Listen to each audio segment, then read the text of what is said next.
pathless wilderness, wild, rugged. That was the Black Hills of South Dakota in the early 1870s. A hardy frontier, far from the paths of civilization, where fortune beckoned with a glittering smile and life hung on the quickness of a trigger finger. There was gold in them thar hills, gold at Spring Creek, gold at Crook City, gold at Central City, gold on the mountains, in the rivers, and in the dark depths far below the surface of the earth. For centuries uncounted, men have sought, fought, and died for gold, as they did in the Black Hills when the West was young. Brave men came from the north, the east, the south, the west. By the tens, the hundreds, the thousands, they tunneled the mountainside, they combed the gulches, they strained the rivers, creeks, and streams in their wild quest for gold. But the romantic day of the placer miner was short-lived. No more could gold be washed from the coarse gravel of the creek beds. The placers were worked out. The bewhiskered pioneer with pick, shovel, and gold pan had served his day. And that day he served well, for he set the stage for a greater era and new industry destined to take its place with agriculture in South Dakota. Among the men who sought for gold in those daring days was Moses Manuel. He was interested in the scientific mining of hard rock formation, getting gold out of quartz ore so hard it could not be chipped by a miner's pick. Manuel and his party prospected the winter of 1875 without success. And then, on April 9th, 1876, they discovered a ledge, an outcropping of ore that then was termed a lead. They sank their discovery shaft in the side of a draw, and they called it Homestake Lead, and the mining camp which leaped to life took the name of Lead City. The original site of the Homestake mine has disappeared, and in its place has risen a thriving industry geared to modern progress. Today, Lead is still a mining camp, but a mining camp with 20th century trimmings. The Homestake mine is still there, for lead is homestake, and homestake is lead. But mining in the glamorous days of yore is a far cry from the complicated and scientific methods in use today. It takes more than a pick and shovel to get gold ore out of the ground now, and more than a gold pan to get the gold out of the ore. Would you like to mine for gold? Today, gold mining means raw materials, men and construction, combined with the science of chemistry and the wonders of modern engineering, all of which are necessary to make homestake ore pay. New construction, which will take 2 years at a cost of about $3 million to complete. This complex steel structure, the head frame, rises from a man-made mountaintop plateau to reach nearly 150 feet skyward. In this massive building, made with more than 800,000 bricks, steel and concrete, giant equipment will control the hoisting and lowering of cages which carry men and materials. This model of the Yates shaft shows what has to be done. The great construction work underground, blasted out of solid rock, but it isn't done from the top down. The shafts are cut from the bottom up. Tunnels, or drifts as the miners call them, are blasted from the solid rock to connect old workings with the exact location of the new shaft. Then the latter moves upward in many separate segments or links, which one by one are merged into a single vertical opening. Precision engineering makes sure the drifts meet the new shaft at the right places. But it's not as easy as that. Opening up a level and placing it in proper condition for mining requires many months of work, drilling, blasting, ditching, hauling waste rock. More than 3.5 million feet of timber, or enough to build more than 200 5-room houses, go into the shaft. This drift leads to one of the ore bodies. 2 years to finish the job. Hundreds of men at work under the ground, on the surface, high in the air. 2 years of work through the toughest kind of rock. Millions of feet of timber. Hundreds of tons of concrete and steel. Thousands upon hundreds of thousands of dollars for equipment. before one single ton of ore can be taken out. That's what gold mining is today. Where is that old-time pick and shovel now? The new Yates plant, when complete, will look like this several million-dollar Ross plant, built in 1934 with a shaft where operations are now being conducted on many levels. The levels are spaced 100 feet apart down to 1,100 feet.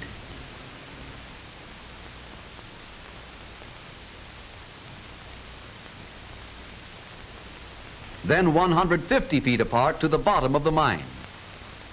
Now we're after gold. Down we go. 8-1. 8-1. That's the signal we heard a moment ago. The marvels of shortwave radio used for safety in the mining of gold ore. These great and powerful drums, each holding more than a mile of stout steel hoisting cable in one layer, wind and unwind rapidly as the cages speed up and down the shaft, carrying their cargo to a safe haven. Vertical transportation, lowering human cargo over 4,000 feet into the earth, 4 times as deep as the height of the Empire State Building. Flashes of light are levels. An indicating arm is geared with micrometer fineness and tells the operator exactly where the cage is at all times. 3,650 feet, 3,800 feet, 3,950 feet, 4,100 feet below the surface, at a speed more than 3 times as fast as a modern elevator, in perfect safety. Over 2,000 men work for Homestake. The miners work in 2 shifts, which are rotated, changes in hours for every man. At Homestake, safety is a first consideration. Helmets of light material tougher than steel, work lamps with a battery to keep them lighted for 8 hours, steel-toed shoes with spiked soles for safety. But above all, it is the thorough understanding of their job and an unfailing observance of safety practices on the part of the men themselves that have brought the Homestake record to its remarkably low accident rate. Prospecting, shaft sinking, drifting, raising, cross-cutting, diamond drilling, all preliminary to actual mining of the ore. Here's the air-driven diamond drill outlining the gold-bearing rock. Gold ore is mined by 2 methods: the shrinkage stope method without timber and the square set method with timber. These miners are climbing into a stope from which the ore is being removed by the shrinkage method. Shrinkage stope mining consists of breaking ore away from solid rock. As the roof of the opening or stope becomes higher, the miners use the broken ore as a platform on which to work. Loose rock hanging overhead is pried off with long steel bars. Miners call this barring down. Pneumatic drills bite deep into the tough, hard ore to make holes for blasting. 10 feet into solid rock. Every day, 3,000 steel drills go into the mine. Every day, 3,000 steel bits are taken out for sharpening. Prying down loose rock, drilling holes deep into the ore, and loading the holes for blasting require an 8-hour working cycle. 3 million sticks of dynamite every year, 1 million blasting caps to set off 1 million blasts, for nearly 1.5 million tons of ore mined annually in the Homestake mine. The blasting is done at the end of the day. Out go the tools and out go the men to a safe place far from the blast. They light the fuses, the smoke curls up. It's all over until another shift repeats the cycle. When the shrinkage stope is mined up to a height of 125 feet, the chamber is filled with broken ore, which must be drawn through chutes into 1-ton cars. Strong timber planking and steel guards protect the loaders from flying ore. 1 ton of ore to a car, 20 cars to a train. 20 tons of solid ore and not a flake of gold in sight. Locomotives powered by electricity, locomotives powered by compressed air, all run on tracks from all points underground, run regularly on a complete railway system. 80 miles of steel track to carry equipment, materials, and gold ore. Ore mined by the square set method consists of timbering to take out the ore which was left in place to support the roof and sidewalls during shrinkage stope mining.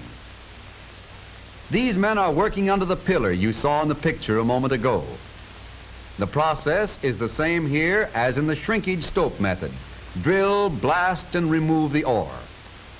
Water runs through a rifle drilled hole in the center of the drill steel. The water does 3 jobs: cools, lubricates, and prevents dust. Down goes the ore to the loading level below, and what punishment that timber takes. It has to be strong to stand that pounding. 1 foot square, tough timber from the Black Hills. This model shows you what the mine actually looks like. A massive underground structure of sturdy timber. The higher up the miners drill and blast away, the farther down the ore falls. The miners go up and the ore comes down. In this subterranean cavern are supplies ready for use.